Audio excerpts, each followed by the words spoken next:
శ్రీమాత్రే నమః. అందరికీ నమస్కారం. ఈరోజు మనం చెప్పుకునేటువంటి టాపిక్ వచ్చి సత్యనారాయణ స్వామి వ్రతం ఎందుకు చేయాలి, అసలు ఈ సత్యనారాయణ స్వామి వ్రతం చేయటం వల్ల వచ్చే ఫలితం ఏమిటి, అసలు ఈ యొక్క సత్యనారాయణ స్వామి వ్రతాన్ని భూలోకములోకి ఎలా వర్ధిల్లింది అనేటువంటి విషయాలు ఈరోజు మనం ఈ వీడియోలో తెలుసుకుందాం. గురు బ్రహ్మ గురు విష్ణు గురుదేవో మహేశ్వర గురు సాక్షాత్ పరబ్రహ్మ తస్మై శ్రీ గురవే నమః.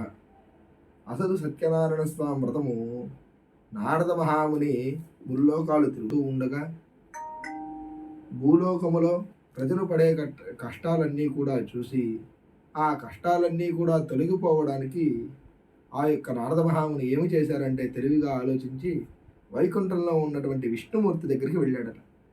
వెళ్ళి ఆ వైకుంఠంలో ఉన్నటువంటి విష్ణుమూర్తిని చూసి పలు విధాలుగా ధ్యానం చేసుకుని ఆ విష్ణుమూర్తిని అడిగాడట, నాయన ప్రజలు కష్టాలు తొలగిపోవడానికి ఏదైనా ఒక వ్రతం ఉంటే తెలియచేయండి అని చెప్పి ఆనాడు విష్ణుమూర్తిని అడగ్గా ఆ విష్ణుమూర్తి తెలియజేస్తున్నాడట.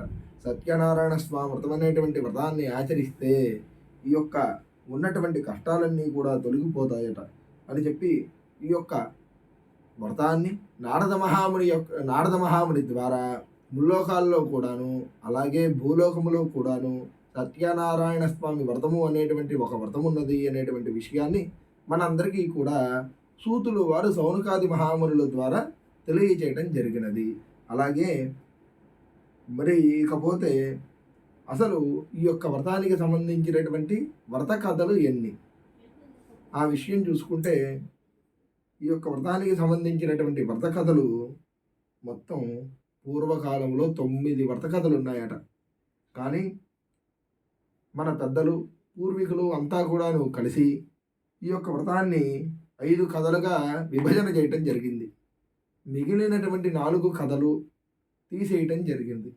అలాగే లోకములో ఈ యొక్క 5 కథలు మనం నిర్వహించుకుంటున్నాం.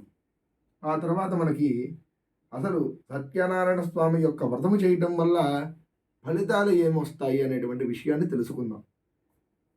అయితే ఈ యొక్క సత్యనారాయణ స్వామి యొక్క వ్రతాన్ని చేయటం వల్ల వచ్చేటువంటి ఫలితాలు చూసుకుంటే దుఃఖ శోకాది శమనం, ధనధాన్య విమర్ధనం, సౌభాగ్యం సతతంకరం, సర్వత్ర విజయప్రదం అని చెప్పి శాస్త్రం చెప్పడం జరిగింది.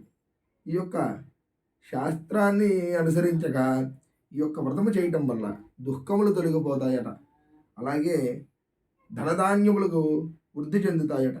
ఆ తర్వాత దాంపత్య జీవితం అనేటువంటిది వృద్ధి చెందుతుందట. అలాగే ఈ యొక్క వ్రతము చేయటం వలన నవగ్రహ పీడలు తొలగిపోతాయి, కోరుకున్నటువంటి కోరికలన్నీ కూడా నెరవేరుతాయి, పుత్ర పౌత్రాది సంతానాలు కలుగుతాయి. ఈ యొక్క వ్రతాన్ని ఈ యొక్క వ్రత మహిమని మనందరికీ కూడా తెలియజేసిన వారు విష్ణుమూర్తి. ఈ యొక్క సర్వగ్రహ పీడలు తొలగుతాయి అని చెప్పి, కోరికలు నెరవేరుతాయి అని చెప్పి, ఈ విధముగా మనందరికీ కూడా ఈ యొక్క ముల్లోకాల్లో అత్యుత్తమైనటువంటి ఫలితాలు సత్యనారాయణ స్వామి యొక్క వ్రతము చేయటం వలనే మనందరికీ కూడా కలుగుతాయి అని చెప్పి నేను వివరిస్తాను. సర్వే జనాః సుఖినో భవంతు. స్వస్తి ప్రజాభ్యః పరిపాలయంతాం న్యాయేన మార్గేణ మహీమహీషాః. గోబ్రాహ్మణేభ్య శుభమస్తు నిత్యం. లోకాః సమస్తాః సుఖినో భవంతు. ఈ యొక్క 9 కథలు కూడా ఏ యొక్క పుస్తకంలో ఏ గ్రంథంలో రచించబడ్డాయి అంటే చల్లావారి యొక్క గ్రంథంలో రచించబడ్డాయి. ఈ యొక్క చల్లా నాగేశ్వర శాస్త్రి గారు ఈ యొక్క 9 కథల గ్రంథాన్ని రచించారు ఆయన. ఆ యొక్క గ్రంథము అయితే ఆ గ్రంథాన్ని పరిశీలించగా ఆ గ్రంథంలో మనకి 9 కథలు ఉన్నటువంటి సూచనలు మనందరికీ కూడా తెలిసాయి. స్వస్తి.